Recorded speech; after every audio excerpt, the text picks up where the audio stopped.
Hello and welcome to Conversations in Close Protection with your hosts Chuck Randall and Chris Story. Our goal is to engage the greater protection community, inspire innovative thought, and as always, continue the conversation around all things close protection.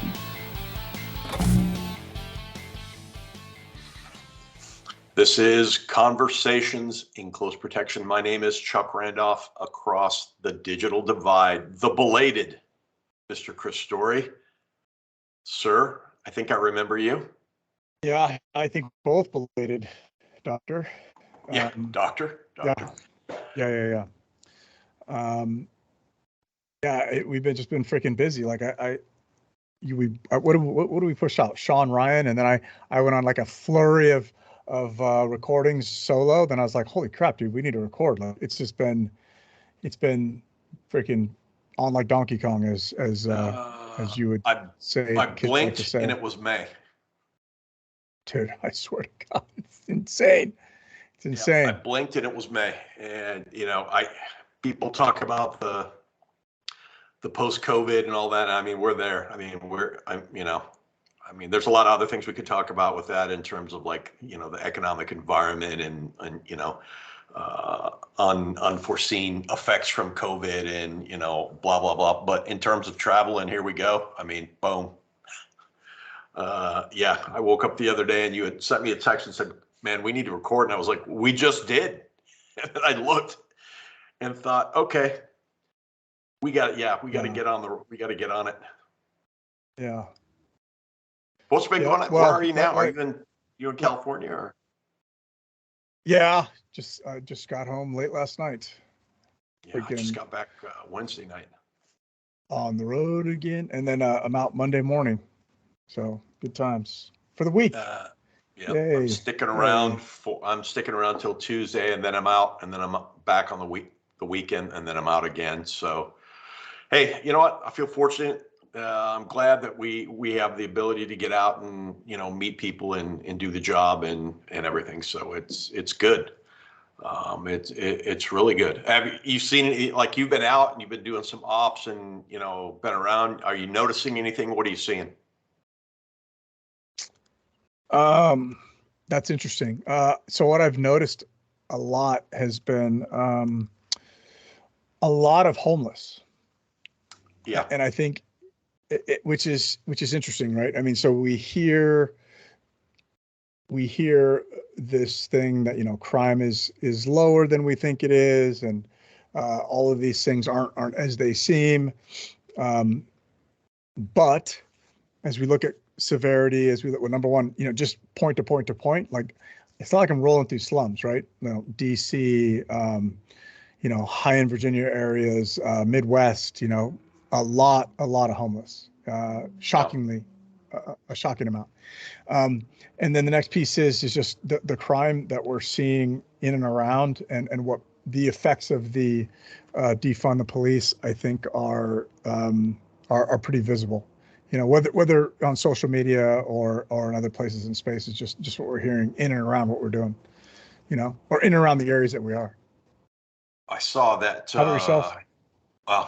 The same. I mean, I saw where in San Francisco, Whole Foods said they were hit with 560 calls of violence, and then they ended up closing the store. They were like, and I saw this, I think it was on a Fox, I'll put it, it was a Fox Business.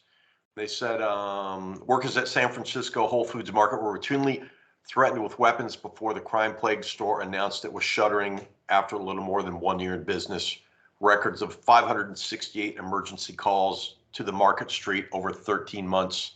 Chaotic incidents, including vagrants throwing food, yelling, engaging in fights, attempting to defecate on the floor, according to the New York Times.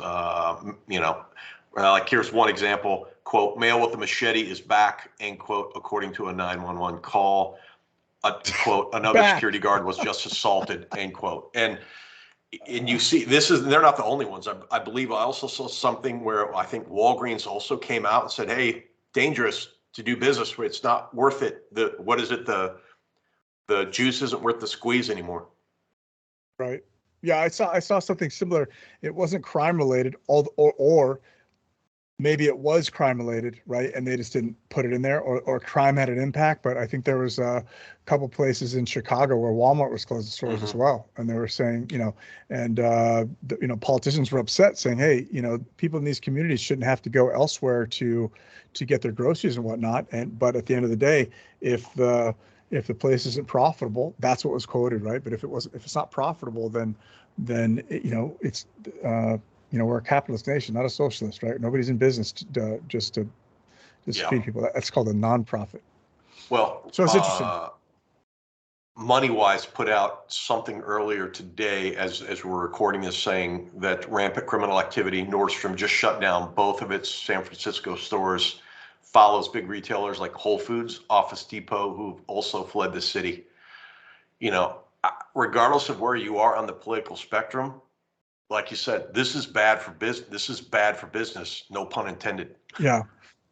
Up and down the pipe. The only people it's great for are maybe security companies, but even then, if there are no businesses to secure.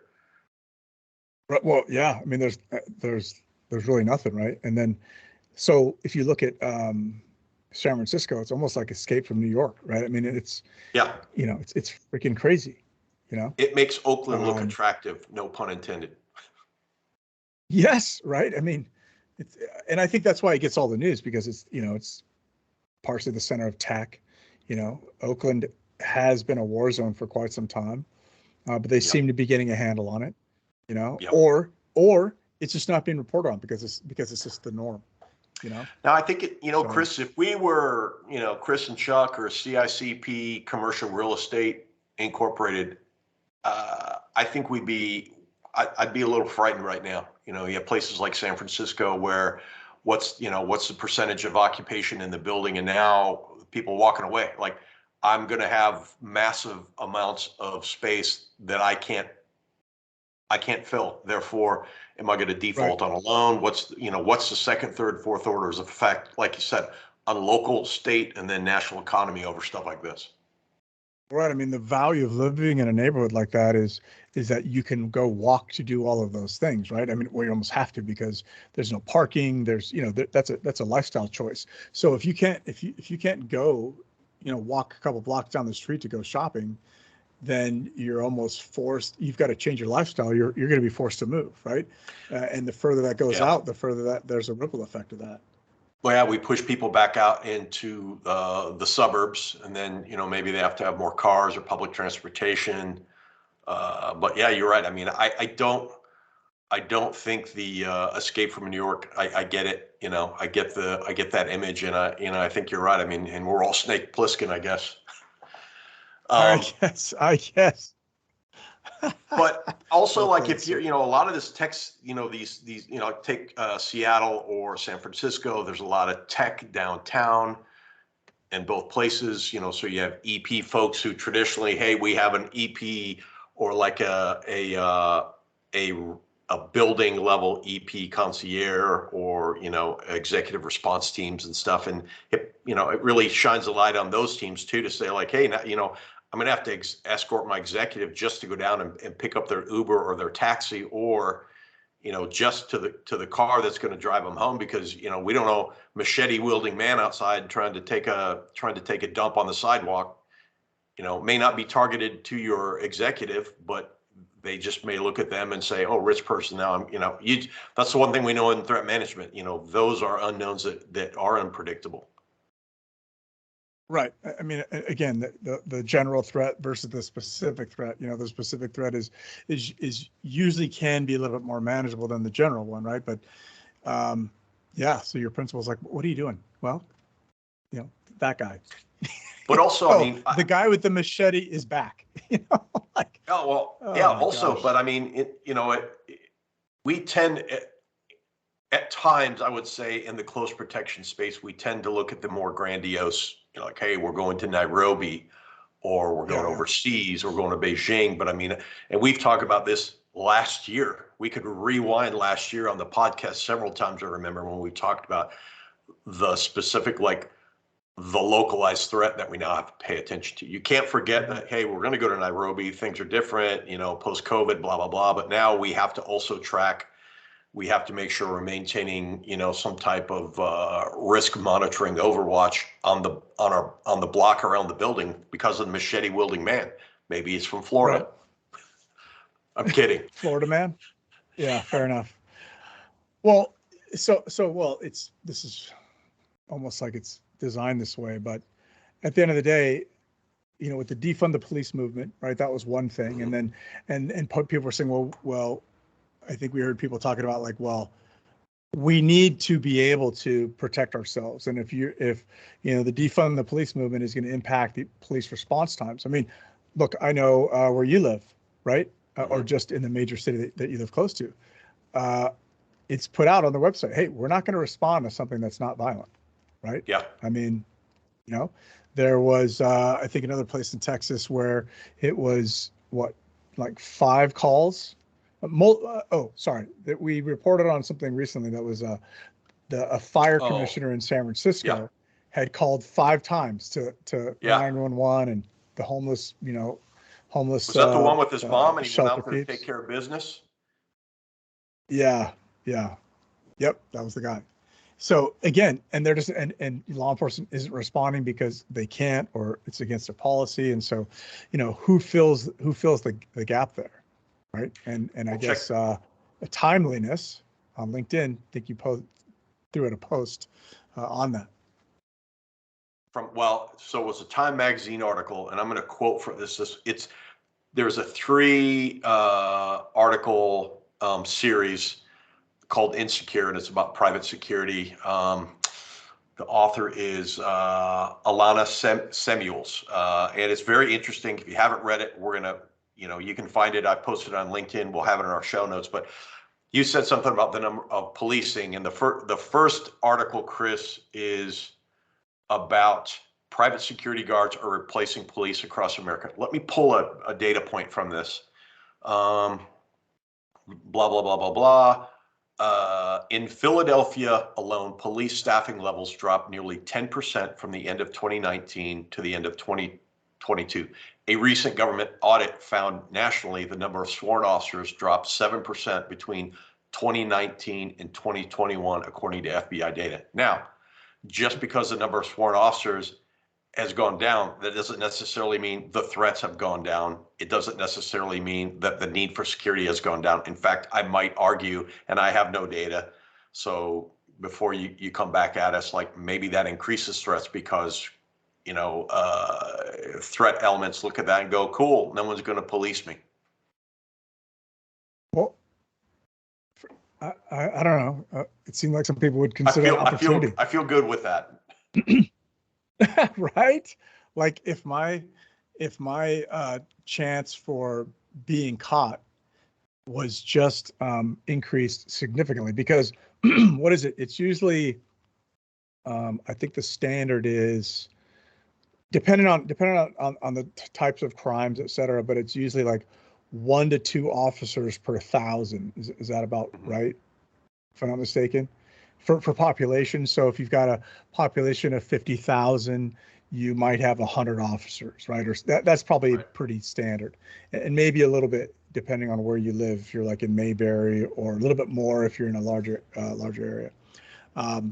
So even though the number decreases by 7%, right? That 7% has an impact of officers per square mile, officers per shift, officers per wherever, and of course the squeaky wheel is going to get the grease. So if someone's popping off like pop rocks, 4 miles down the road, well, there's opportunity everywhere around there, right? I mean, it's just a simple math, right? So now the percentage of me getting caught has decreased with the number of police officers, and the number of cases too. Like we talked about, if you're not responding to something to anything that's not violent, your property crimes can go significantly through the roof. Non-violent. Well, it goes on further in the article and says, while agencies were losing officers, crime was rising in many parts of America. Murders, assaults, and car thefts rose nationally in 2020, according to the Brennan Center for Justice, and an increase of homelessness was heightened anxieties about safeties. about safety. These factors bolstered the private security industry, which has already been growing steadily since 9/11 and boomed since 2020. Interesting note, there are roughly twice as many security guards employed in the US than there were 20 years ago, according to the SIA, Security Industry Association. Though the nation's population has only grown 16% in the same period, by 2021, there are about 2 police officers, but there are 3.1 security guards for every 1,000 civilians. Now, are they trained security guards? Yeah, That's there's that, right? that's a whole another conversation, but that underscores what we've just been saying. I mean, if you're look, you and I've grown up in the risk mitigation business. You look at stuff like that and immediately you think this is terrible as a citizen, and then as someone in the field, you think, what is the opportunity to decrease the risk, identify the mitigation strategy, or if you're a business owner, how can I get involved? Can I monetize this to the best way to where I can bring value and also get paid to bring that value? Right. Well, I think from a risk perspective, we have to look at it in 2 ways. Number one is like Phil Grindell had said, there's a difference between being secure and feeling secure. And I think that people don't really feel secure, but they may not really understand that, what are the crime increases. So when you look at crime, this is the second thing, you break the crime down into violent crime and property crime. So that's the piece where you've got to really break it. Like crime overall may increase, but you might find that violent crime decreases, although it decreases in numbers, but it might be increase in severity, right? So you have less murders, but they're more spectacular, or whatever the case is. Right. But usually what we find is that property crime increases over time, specifically with the defund the police movement, because it's just your stuff that can be replaced, right? Law enforcement has to prioritize on what that is, and so they try to prioritize on loss of life. So we have to look at those things. So when you hear crime is on the rise, you've got to understand what does that look like? The second article in this piece is about private security. About private security taking over, and not taking over, but being more on the rise. And it really talks about the title of this one is, in the world of private security, there aren't many rules or regulations. And in it kind of underscores what we've just been saying here. Somebody from Morningstar says, hey, look, and I quote, the security industry is so consolidated because it's a very low margin business, says this gentleman, Michael Field, who's with Morningstar. He goes on to say, clients aren't willing to pay high wages for someone who is mostly there to deter crime and who doesn't actually produce revenue for their business. If you want to make money from it, you just have to keep taking over security businesses and hope you can save on back office costs. Now, it's true. I mean, not only in the security guarding business or the manned guarding business, as some might say internationally, there's also hey, look, security is a cost center. Even if you're in a highly paid executive protection team working at a tech or a bank or somewhere, I mean, at the end of the day, you're not generating revenue. One could say you're protecting, or centers of gravity, but at the end of the day, the value statement is there, and you have to make a good one. Right, and at some point there's a level of diminishing returns between the value that you provide and the cost that you incur. Right. So I think that's an important piece here is what they've talked about is what we call, the race to the bottom. Right. And the ways that security companies try to increase their margins, because it is a margins game. Right. I mean, we've talked about this before. For somebody, it's a business. You're right. Right. There's a lot of churn, and I think this is one of the things we talked about going back to to standards is, how do I know I'm getting how do I know what I'm paying for, and what does that look like versus, hey, I get a guy every day in a bag, i.e. a uniform with a badge, and or a gal, and he or she are there to be a deterrent, right? Yep. Beyond that, we look at all of the deter, detect, delay, defense. They can do some detection, but delay and defend piece that goes right out the window, right? Even if you have armed officers, right? So those are the things that you've got to cool, what am I paying for? And then as we talked about security across the board, right? Like we're not the same. You wrote the article about the 5 slices of protection, or And I think there's forever ago, probably a but yes. couple more now, right? We're not the same. We might all be protectors, but there are different levels, different capabilities, different backgrounds, and different responsibilities. And I think, as those are relayed, you get what you pay for. You want to have the appropriate cost for what you pay for. And some people, really value security, and those are the customers that you want. What's interesting, the average salary of a security guard, according to this article, is somewhere around $35,000 a year, where the average law enforcement salary average is about 70. Right.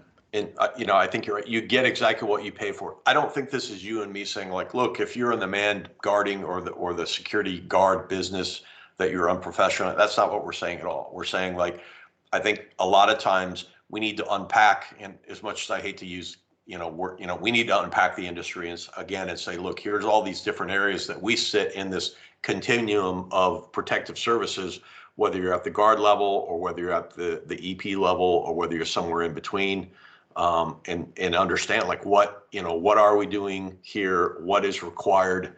What's the end state? How do we sit? What's the value of us being here? Are we a deterrent? Where do we sit, detect, deter, delay, disrupt, defend? What's our primary mission here? And there's plenty of places too where you see guards gone wrong, shooting up somebody outside of a nightclub because they're not properly trained or they don't understand rules of engagement, use of force, etc. Well, I think it comes down to this is barrier to entry, right? Like how long does it take to create a qualified police officer? I would say from the time you do your interviews to the time they're through their FTO program, it's probably at least, I would say, 9 months to a year, depending on where you're going, right? Even a little bit longer, right? Maybe even 18 months, depending on that's what I was thinking. The city. By the time you're fully how qualified, long does it take to? Like, here's the keys of the car. You're probably right, like 15 to 18 months. Right. How long does it take to create a security guard? Do we include, hey, I want to be a security guard. I could be there. I could do one tomorrow afternoon, right? I mean, that's the challenge, So with the low, we've talked about this before. If you, like in California, if you want to be a bodyguard, all you got to do is go to an 8-hour course, fill out some paperwork, send it into the state, and then you can be a bodyguard, right? I mean, like, so the barrier to entry is very, very low, and then we all get in the same room, and I'm rubbing elbows with the great Chuck Randolph and Elijah Shaw and all these other protectors, and I've been here since Thursday, and I'm a bodyguard too, right? Yeah, so it's again, interesting. It's just, what does that look like? Like, it took you 30 years to have that level of capability. Elijah the same. So here comes Chris on Thursday, right? And I'm a bodyguard too, bro. Here's what I do, and it's just a low barrier to entry. Well, and there's some, and we've had, we've talked about the European model for standards and stuff before, where you can get the various levels of training and licensure, and do I think that's the way? Honestly, I don't know, if that would fit in a U.S. system or not, but I do believe we need something. And I know people are out there, standards, we've got multiple people working on standards, and I think you and I are both fans of that. But at the very least, for sure, benchmarking and understanding where do I'm rubbing elbows with Chris and I'm rubbing elbows with Shane and Elijah and all that. Where do I fit into this? I mean, let me ask you a question. Just what's the responsibility of the individual in this too? Like, hey, I'm a bodyguard too, bro. Okay, you now have some responsibility and understand, where do I sit in this continuum? I don't have 30 years, but or maybe there's not. Maybe it's the responsibilities on the company or caveat emptor. I don't know. As I sit through this, I just think like, understanding like I'm newer, I have a lot to learn, or But isn't that the overall challenge? Is where the responsibility lies, right? Because everybody wants to abdicate the responsibility to somebody else. Well, it's not my job to keep myself safe. That's the police's job. Well, the police are overdoing their job, so I'm going to reduce it, but I'm going to hire some security people at lower costs to keep me safe, but they're not really qualified to do so. So it's just like gigantic, yeah, hamster wheel of craziness. Now, Yeah. there are some people who understand, like, hey, look, if I want high level security, I've got to pay. You got private police forces, on private property that do patrols and responses, and Yeah. their customer allows them there are to do some those corporate things. teams that on a legacy still have arrest authority. And that goes Right. back to the 1800s, where like their original corporation, when they started up, because of the way things were then, they had policing powers and they've maintained them. You're Right. absolutely right. Right. So it just depends on what the model is, but at the same time, there's most of the security training, from my perspective and from what I've gone through, is all focused on liability and not focused on Yep. teaching the guard or the person or whomever, the potential, how to do the job, what to do in their job or their role. And so I think in order for us to be, one might say like, hey, you're a professional if you get paid to do something, but at some point you have to have some level of skin in the game. You've got to, if you're going to be in a profession, you've got to own your part of it, right? If you go to the hospital and the doctor, who paid for his own schooling, by the way, usually, to be a doctor, do you just go, hey, bro, can I just get the minimum? Yeah. Like, I'll just take the bare minimum, whatever you got, right? Like, just show up tomorrow and you can be called a doctor. Like, no, it doesn't work like that. So Well, why would we expect the same thing for people who are responsible for, protecting our lives, our livelihood, et cetera? it talks about in this article, in the second article, it at some point about 3/4 of the way down it says Pennsylvania and about 30 other states allow people to get trained as private police officers, which gives them full arrest Mm. authority on the private property that they're employed. Now, on the surface, that's like, great, I can take care of business.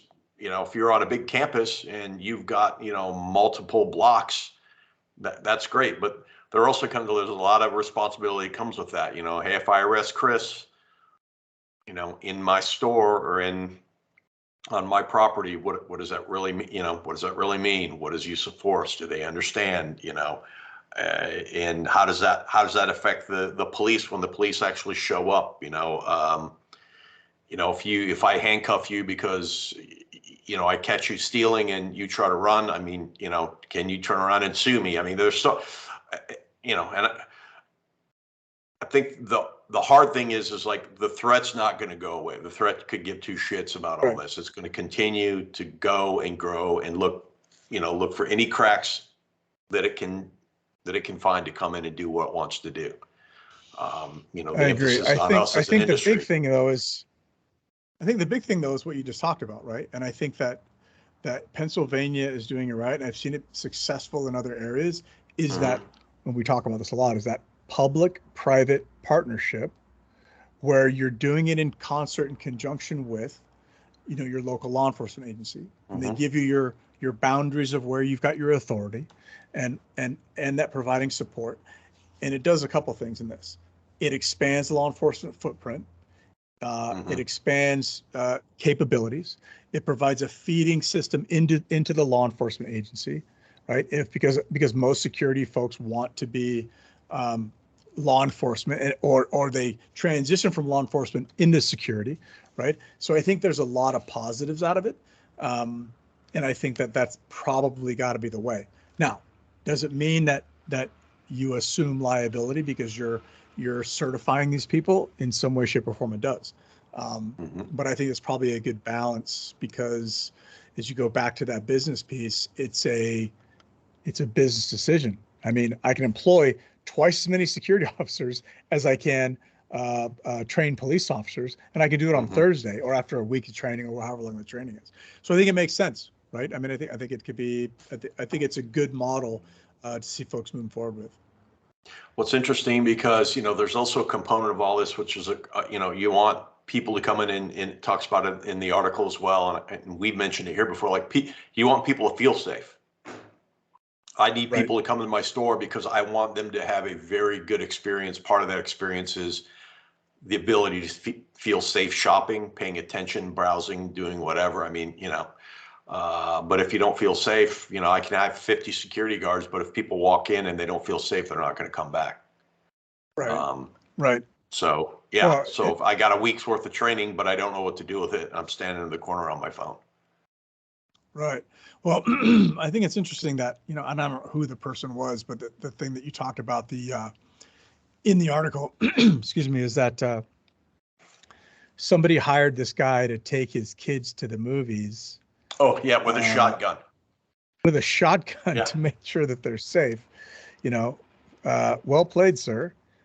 I'm not sure who else feels safe when there's a dude with a shotgun rolling in to the movie theater, but I guess if they're uniformed, they do make people feel safe. And again, look, there's positives, there's pros and cons to each of these things. I think again, I'll go back to the professionalism piece.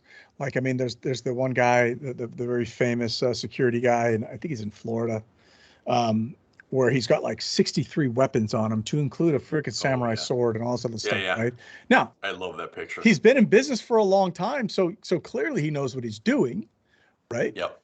I'm not sure that's the messaging that gives a level of comfort to anybody. Like, no, what does it have character? Don't be one. Well, maybe he's the guy with the machete. He's like, I just got a better machete than you do. Yeah, maybe he's your machete response team. I'll see your machete and raise you one samurai sword. And raise you one samurai sword. Yes, and my Glock. Exactly. Well, I think it's funny that we mentioned that, right? Because that at some level oversight has to take place. Yep. I don't think that oversight should be purely liability. And I think that, regardless of who you are, where you came from, I know that Chris Story has come up with some wazoo ideas before, right? Somebody in the corner needs to be able to go, yeah, no, that's retarded. No, right? no, you're right. You're not going to tape your gun to your forearm. So when you're not going to tape your pistol to your forearm, so when you're searching somebody, if they try to jack you up, you can grab it real quick. Because no, it doesn't make any sense, right? I mean, these are stuff up, kids. No, everyone knows. You can't. Everyone knows you tape it to your bicep. Exactly. It's got to be the outside, not the inside. That way the guy can get it. You hack off the trigger guard so you can get to pull that trigger 0.0051 seconds quicker. Exactly. Oh man, you can't. Especially when you're carrying it, appendix style carry with that no seems to be the best. I think a couple things. She's coming out with the third wheel of this series of articles comes up, I think Monday, and it will talk about larger, security guard companies. A couple things. Mm-hmm. Yeah, we're talking about the security guard company. We realize this. We know a lot of people who do EP also, provide armed officers or security, but it's also just a good discussion on the threat, the risk. There a lot of this is coming, as we said early on, from stores saying, hey, we don't feel comfortable going here anymore, and that means your principal, if they're going that area, you now have to start considering the local threat. What does that mean? Do we need to be armed? Maybe, because the crime rate is such. I mean, protective intel has a role here in understanding the threat. And also, like you said, caveat emptor, what are you buying here? This is great. What are you buying? Are you buying a presence? Are you buying someone that's just going to take a photo? Is it the UN of security, or is it, are you are you buying? Are you actually doing something? Yeah. Or, here's your blue helmet. Or are you buying, like a tier one, hey, I need you to interdict and do something. But, Right.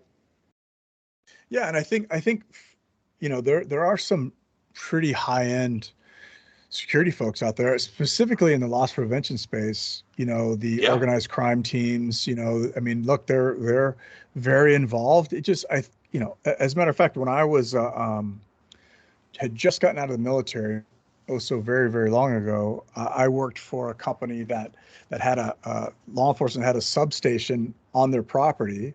Mm-hmm. And, you had if you're a, security guard, guys were armed, you had detention authority, all of those things. And then you just work with law enforcement. They'd be like, cool, did you fill out the report? Yep, got it. All right. Hey, you missed these things. There's some mentoring going on, and then they'd freaking take the dude and, bang him out. and because you're on private property, you had at least some level of authority, and then they'd have to respond within a certain amount of time. So I think those public-private partnerships are important, and I think they're probably the future. They probably, I mean, well, they also extend, I think, into the protective space too, because we have people that work with, work events with Secret Service, with state agencies, with other agencies.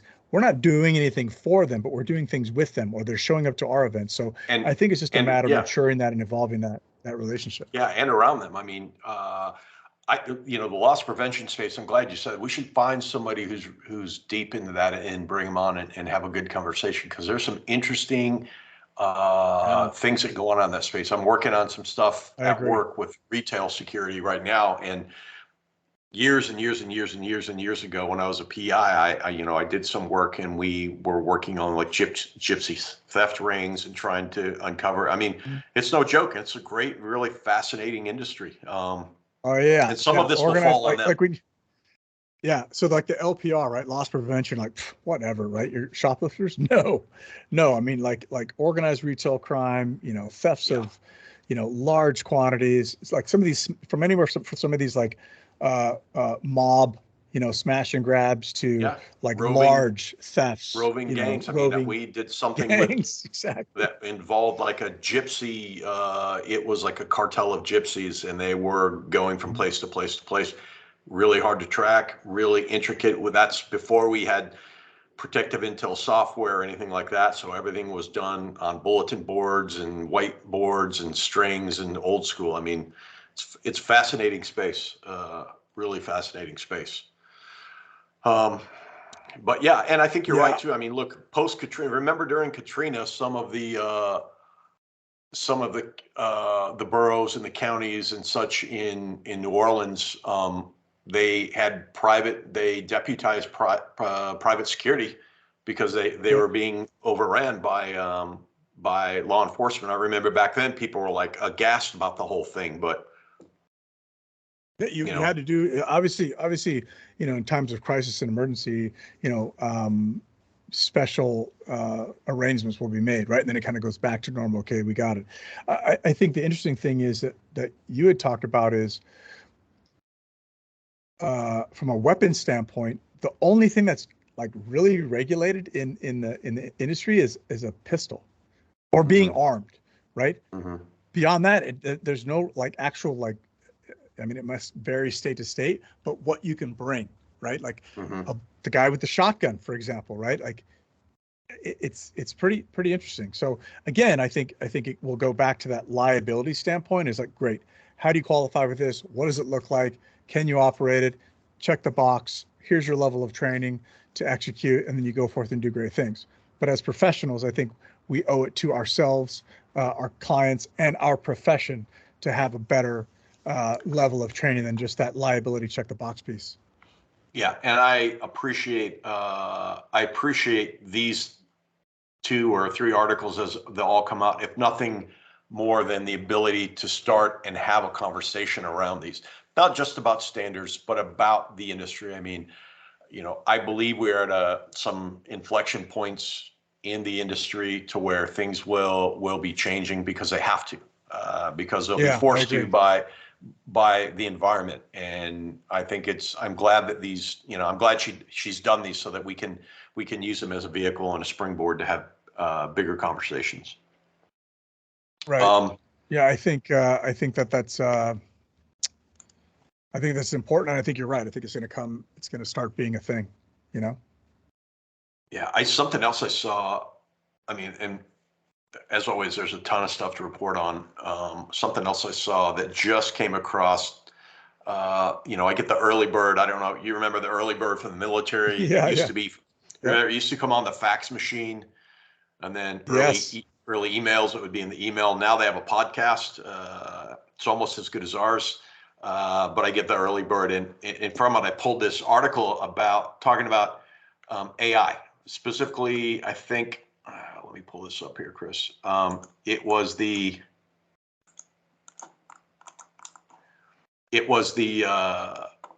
Pentagon chief AI officer who, the title of the article says he's scared to death of potential for AI disinformation. But I think the interesting thing from it is, as we see and you hear people talking about Chat GPT. I was just out at an organization you and I are both familiar with doing some instructing, and we discussed Chat GPT and AI initiatives as what should you be thinking about it in terms of like critical thinking. Yeah, we could say like, hey, Chat GPT, write me a travel risk for Mexico City. Is it going to be probably the best thing you've ever seen in your whole life? Nope, but it definitely would be a place to start if you didn't know. Like, hey, I'm a small mom and pop shop, and Chris has hired me to go to Buenos Aires. Okay, what do we need to do? Chat GPT, let me know what the current criminal situation and travel security situation is in Buenos Aires. And then you could take that, and if nothing else, like I just said, it gives you a place that you could hop off of and start thinking about, how would I write this? What's in here? What's interesting? I know people right now are probably like, I can't believe you're just saying that. But I think for us if you're a sole practitioner, it's tech is not there to replace you. Tech is there to augment you and to force multiply. Yes. Now it's on us to assume criticism on anything it produces. Correct. But the idea behind it, I'm glad you mentioned this just because this is important, is the idea behind it is to get you to a better place faster, right? Yeah. So if I need to take 2 hours to get this report that it can be generated for me within, as soon as I press enter, then I've just accelerated my timeline 2 hours. Now it's up to me as that professional to go in and go, that doesn't make sense. That's too generalized. That doesn't make sense. But it gives me a better start point to go pull, pull, pull. And I think it's important to note where it's positive and where it's negative. Like for a great example is I'm going to give, me, it's got to be two things, right? So number one is somebody sent me an advance packet the other day, and I thought it was excellent that they sent the advance packet to me for an event, right? Awesome. It's a checklist. This has that, this has this has the other thing. Great. That gets me to a better place. I still have to go because it doesn't tell me where it is, doesn't tell me what entrance to use, doesn't tell me, good things, bad things, how construction's going. It just gives me a snapshot, which gets me to a better place. So thank you for doing it. I still have to do my job. It gets me to a better place. And as I walk through, now I'm more familiar with all of these areas and I've got added context. That's the part that makes sense. The other piece is that is important. Is the second thing is that you talked about protective intelligence before, and that protective intelligence, yes. Is your principal more secure because you're there? Yes. Are you able to better protect your principal if you have an understanding of what is in your area, beyond your area of control, which is that usually 7 to 15 feet in and around your principal? The answer is yes, right? The answer is yes.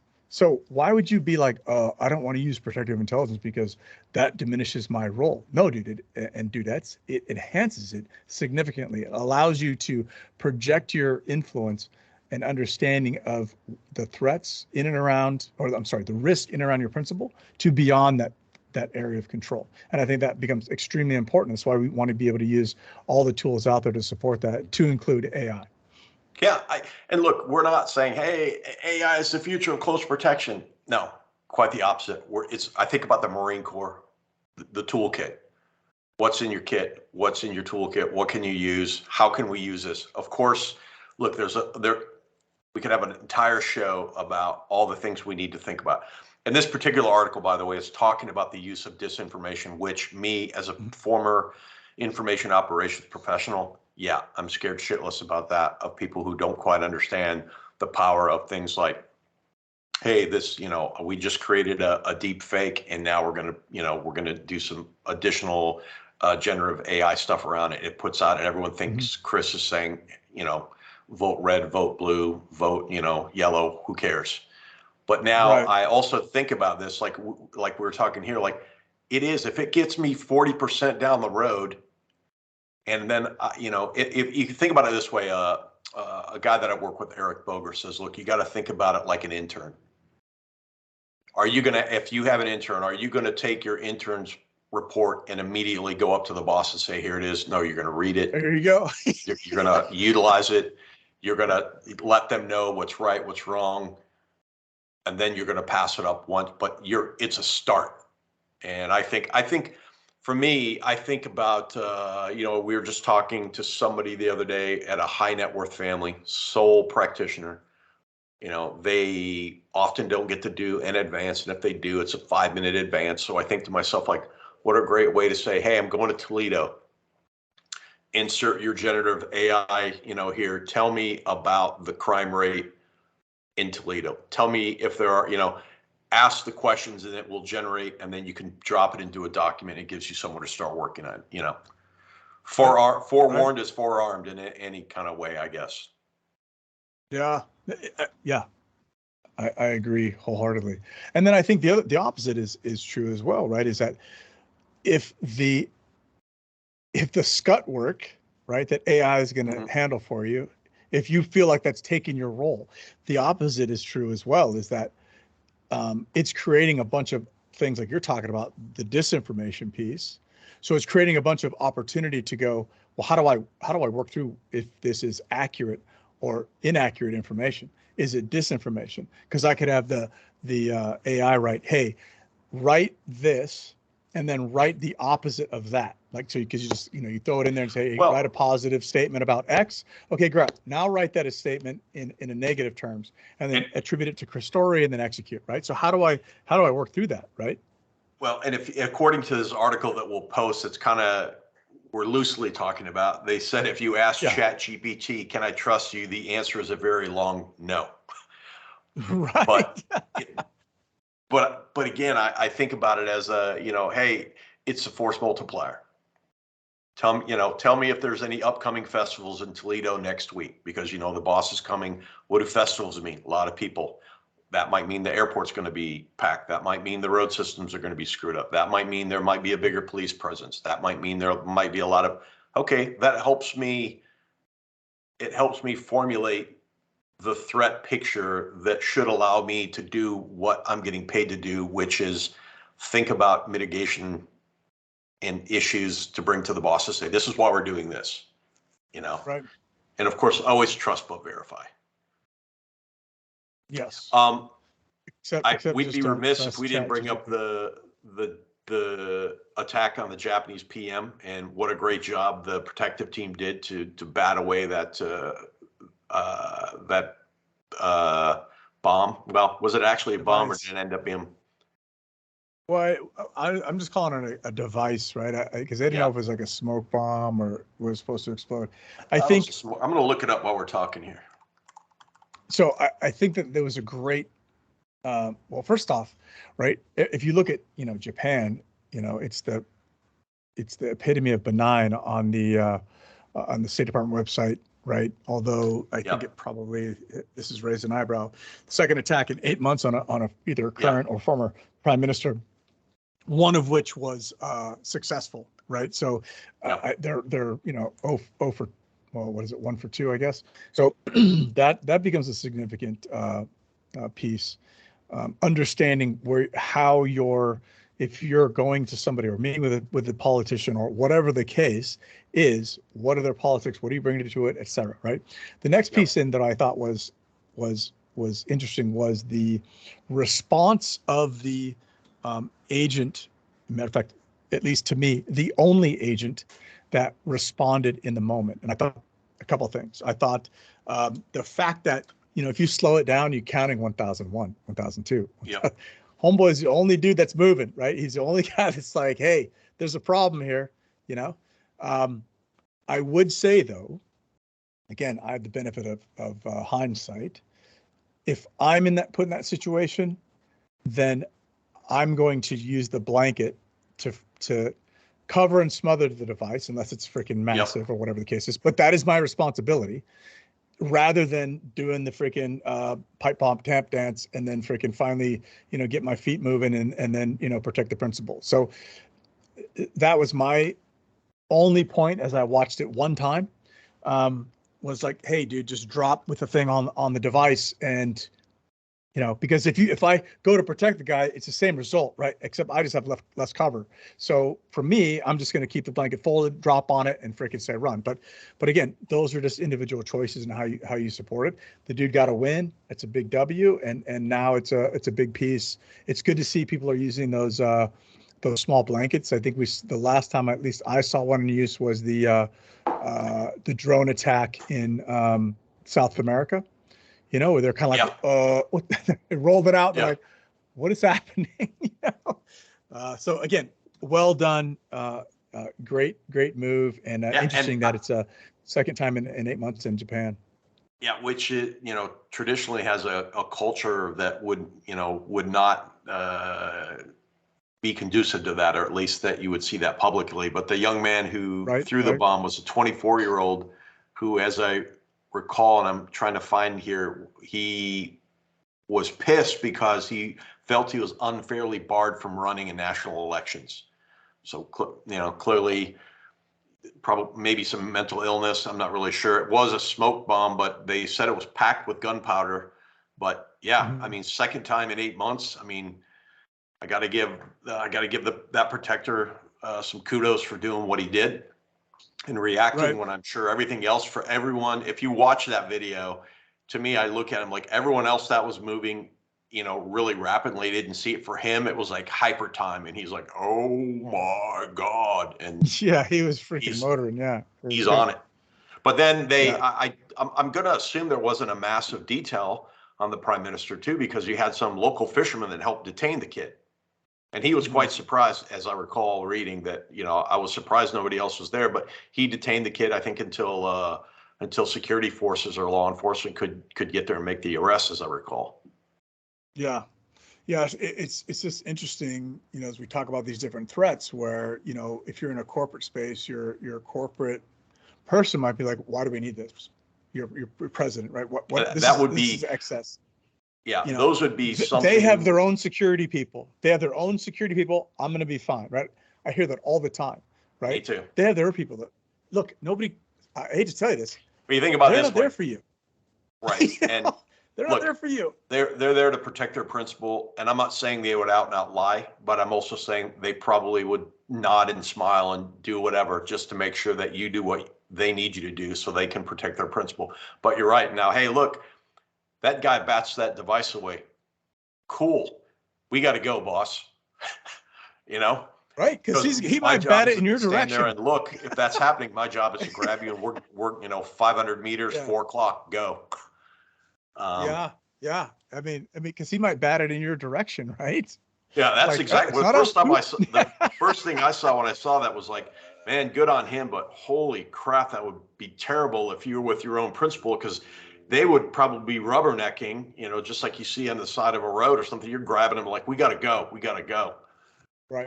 But it was good. That would be one. I think if I was on a corporate team, I definitely would have that video downloaded, and I'd say, hey, just, Japan. And I'm not saying it's not a great place. I love it, but traditionally low threat. We don't have a lot of security presence. We don't know why. You'll be fine. Sit in the car. Maybe not.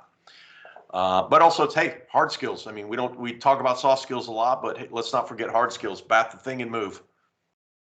Yep. Cover and evacuate. Don't fail me now. Exactly. Yep. Exactly. Yeah, it was good though. I mean, I think it's important.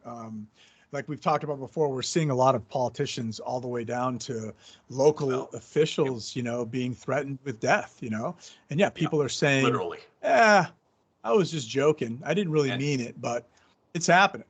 And so I it's think gotta be.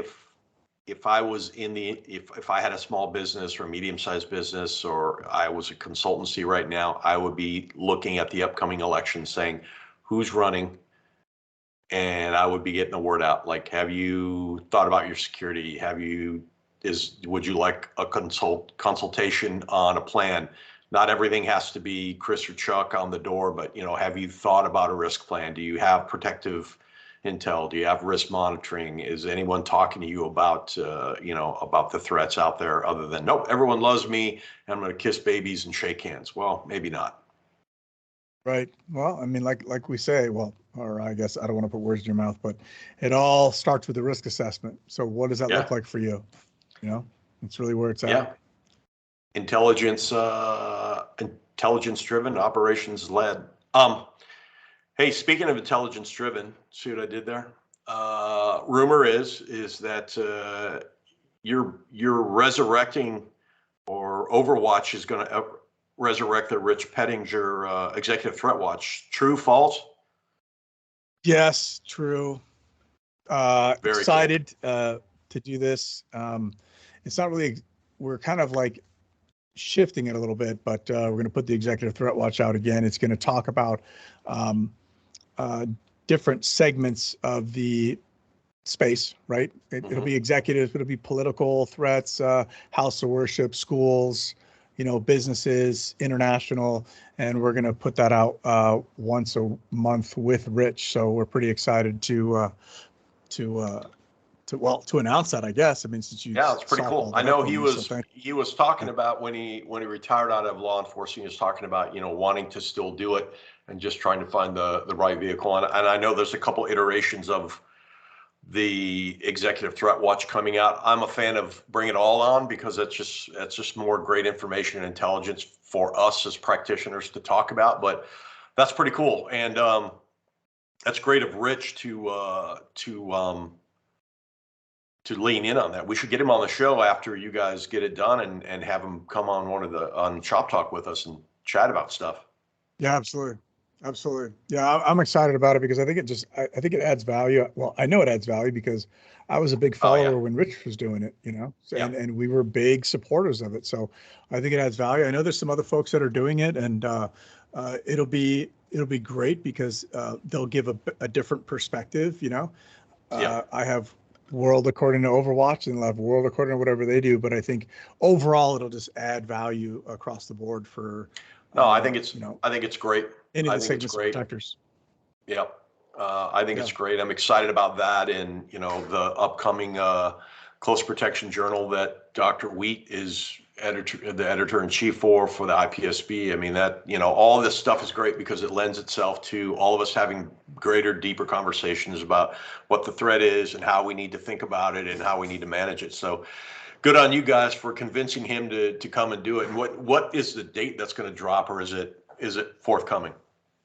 It's forthcoming. I mean, you know how it goes. You're trying to perfect it, but I think it'll be probably by the time this airs in the next 2 weeks or so. So I guess definitely by May 21st. Okay, once it comes out, we'll definitely post it over on the Conversation Close Protection site on LinkedIn. If you're not there, don't walk to your computer and look that up and join up, and we'll post it there. That way people can find it. They can find a link how to get to it, and maybe comment on it as well, which will help maybe quality. I get a few things like that. Not all of them are executive security related, but I get a few intel things like around the border and some other stuff here in Texas that are great. Putting those all together, and then you add in Will Plummer's race secure or mail security stuff. I think we start to get a really good picture of maybe what's going on, both for risk and opportunities. Yeah, I think that's what we're trying to do. Is we also want it to be, reader driven as well. It's to say, hey, hey, I want to see this, right? This is what affects me, and we can shift to that if we get enough feedback and input on that. So it should be pretty exciting. We're excited to put it out. Yeah, no, it'll be great. It'll be great. Well, I think with that, we've kind of shot the bolt for May. We will be a little more regular. Sorry, folks, we've been taking some fiber for the podcast, so we'll be a little more regular now with some podcast dropping. See what I did there? Nice. It's Friday afternoon, man. That's where we are. Long week awesome. already. It is. Well, this has been Conversations in Close Protection, May Shop Talk. My name is Chuck Randolph, and across the digital divide, of course, the belated Mr. Chris Story. Wash your hands, watch your six. I guess we're saying that. And keep your Man, you head still got to wash your freaking hands, man. I was on a plane last night. savage. I can't Disgusting. tell Don't you how even many say people it. were just coughing and just like, oh my God, I gotta get out of here. Wash Anyways, them, people. wash your hands. Wash them. Good times.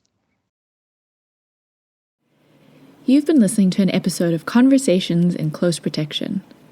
Email us at protectiontalk@outlook.com and find us on your preferred podcast platform. Please take a moment and consider rating us to help others find Conversations in Close Protection too. Look for us on LinkedIn, Instagram, Twitter, Facebook, and other social media spots. Conversations in Close Protection is brought to you by your hosts Chuck Randolph and Chris Story. Our engineering editor is the mighty Aaron Peck. Please remember that all opinions expressed do not represent those of any organizations or companies the hosts are affiliated with. This is Rachel saying watch your six and keep your heads down.